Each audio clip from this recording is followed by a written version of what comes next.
Memasuki episode 149 ini bakalan semakin seru. Kita bukan cuma bakal melihat bagaimana Mutiara yang bakal mempersatukan Aditya, Rianti, Kenzo dan juga Aurel, tapi ada pertemuan yang mengharukan dari Rianti dan juga Mutiara nih. Wah, kira-kira pertemuannya seperti apa? Lalu apa maksud dari pertemuan ini? Yuk kita simak bareng-bareng. Halo teman-teman, balik lagi bareng Mimin Ramanesia. Jadi memasuki episode 149, kita akan diawali dengan pertengkaran antara Rianti dan juga Sandra. Semua berawal dari hal yang simpel saja. Mungkin teman-teman pasti udah tahu. Yap, bener banget, Sandra yang kurang ajar. Rianti merasa ketika tinggal di rumah Sandra seenaknya mengatur-ngatur dari urusan A, B sampai ke Z, yang mana bagi Rianti ini gak make sense. Padahal kalau dipikir-pikir ya, Rianti ini kayak gak pernah ngaca gitu, mohon maaf. Dulu ke Mutiara pun juga kayak gitu. Jadi kayak sekarang tuh lucu banget. Walaupun Rianti udah berubah, tapi karma-karma Rianti dulu kepada Mutiara didapetin dari Sandra. Lucu banget teman-teman. Kan kita ingat dulu ya, ini intermezzo aja. Ketika dulu Rianti ke Mutiara tuh serba salah. Ini salah, itu salah, ini salah, itu salah. Sekarang begitu juga di rumah Sandra teman-teman. Ini lucu banget. Nah, lanjut. Nah, karena Rianti kesel nih melihat Sandra yang seperti itu, akhirnya Rianti mutusin untuk pergi. Tapi itu bukan yang spesialnya. Tapi ini jauh lebih spesial. Pergi oke, tapi sebelum pergi Rianti bilang sama Sandra, Sandra inget ya kamu, kalau satu persatu orang bakal meninggalkan kamu. Mulai dari Kenzo, Mutiara, saya, Aditya dan semua orang.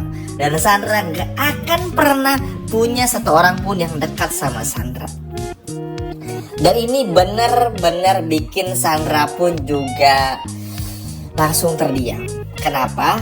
Ya akhirnya di sini Sandra kaget teman-teman. Kenapa Rianti ngomong kayak gini?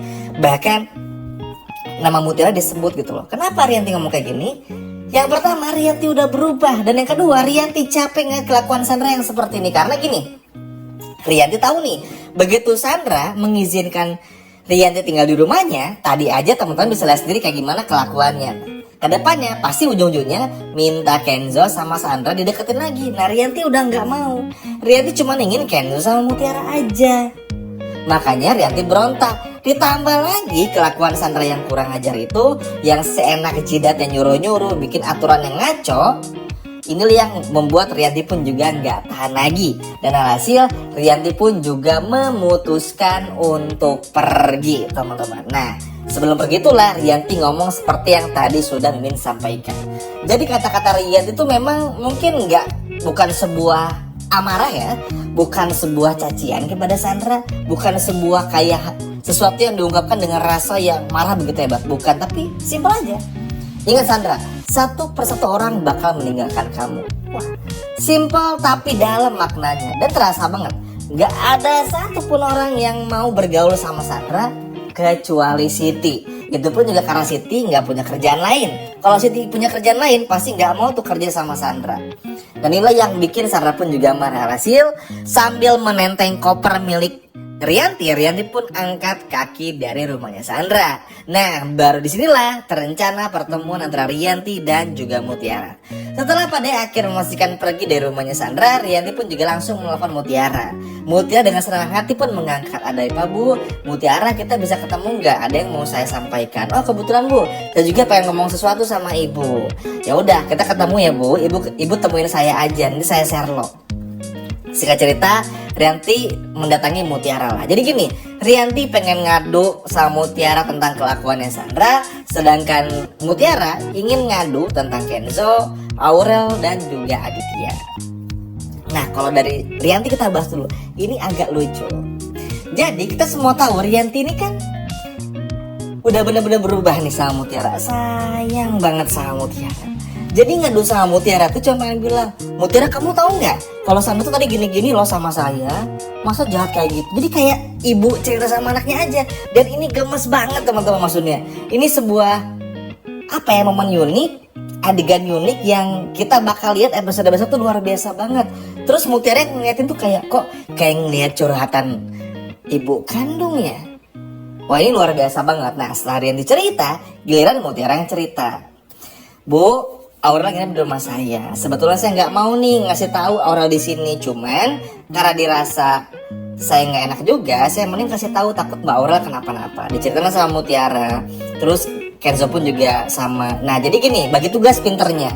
Mutiara ngobrol sama Rianti ngebahas Aurel, Kenzo dan juga Aditya, sedangkan Aurel ini tuh mendidik Kenzo untuk gak marah-marah sama Mutiara. Maka ada satu perkataan yang dari Aurel yang cukup bikin Kenzo pun juga tertegun alias terdiam. Harusnya Kak Kenzo itu diam, gak perlu takut kalau ketika Aurel tinggal di rumahnya Mutiara sama Kayla. Justru dengan tinggal di rumah Mutiara sama Kayla, Aurel jauh lebih aman. Dan Aurel pun minta kepada Kenzo untuk jangan marah-marahin lagi Mutiara.